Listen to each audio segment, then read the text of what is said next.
शाम भी जैसे कि भैरव की वीडियो है वो ज़्यादा लंबी हो जाती, तो ये थोड़ा एक पार्ट पहले डाल दिया था और एक पार्ट अब दोबारा डाल देंगे। और जैसे अखंड जोत लगानी है सरसों के तेल की मिट्टी के दिए में, और भैरव चालीसा करने हैं 11-11 पार्ट, 11 सुबह और 11 शाम। और जो भैरव के आगे है या तो मुगदल या लोहे का त्रिशूल रख सकते हो सिद्ध करने के लिए, वो 11 दिनों में सिद्ध भी हो जाएगा। फिर उससे तुम किसी का झाड़ा लगाओगे या अपना कुछ भी करोगे तो तुम्हारा सफल होगा उससे।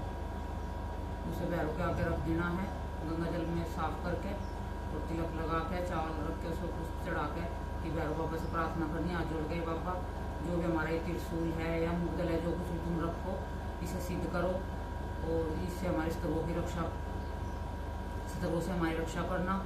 ऐसे करके उन्हें भैरव के सामने रख देना है। 11 दिन रखे रहना है वो, तो उसका पूजन भी रोज होता रहेगा और वो सिद्ध हो जाएगा तुम्हारा 11 दिनों के बीच में ही।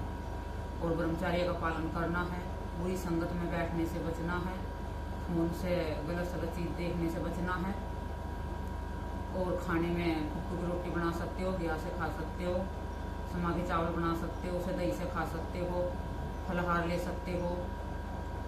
और जैसे कि तुम 11 दिन तक हवन करोगे तो एक कील आती है नागफणी, 5 मुंह की भी आती है नागफणी, और एक मुंह की भी आती है, लोहे की कील आती है। ये दुकान पे मिल जाएंगी, जैसे कील रखते हैं वे उसकी दुकान पे पूजा का सामान रखते हैं जहाँ पे, तो उन्हें तुम सिद्ध कर सकते हो अपने घर में लगाने के लिए।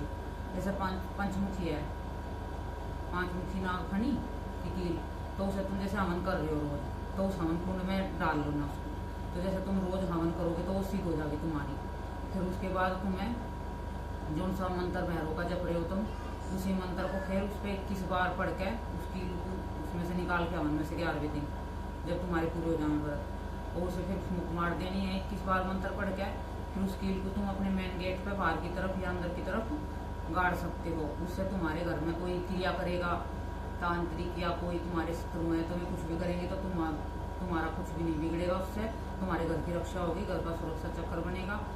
और जो तुम 4 कील ले सकते हो, मेकअप फणी की आती है, एक नाग फणी की आती है, तो उन 4 कील को भी तुम हवन में डाल सकते हो, उन्हें भी तुम सिद्ध कर सकते हो इसी तरीके से। और फिर तुम उन्हें चारों कोनों में लगा सकते हो घर के, उससे तुम्हारे कभी भी कोई भी कुछ क्रिया करेगा तो तुम पे कभी भी असर नहीं होगा, तुम्हारे घर का किलन हो जाएगा, बंधन हो जाएगा, और तुम्हारे घर में जो बाहर से कुछ भी भूत प्रेत जो कुछ भी है बाहर नहीं आएंगे।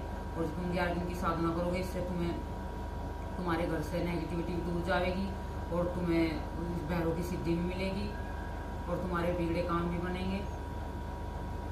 और जैसे कि फिर तुम्हारे 11 दिन के जैसे नॉर्मल कर रहे हैं, कोई बहुत से बच्चे हैं नॉर्मल करते हैं, रात की नहीं करते हैं, डर लगता है, तो सुबह तुम्हें क्या भोग में देना भैरव को, उड़द की दाल है, दाल नहीं मतलब जो उड़द साबुत उड़द है, उसे 1 कटोरी उड़द बना लेनी है, उबाल लेनी है, और उनमें जैसे भैरव का भोग लगाना है सुबह के टाइम।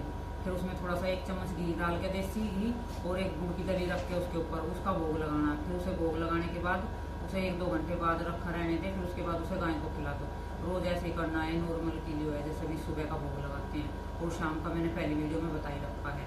जय माता की, जय श्री राम।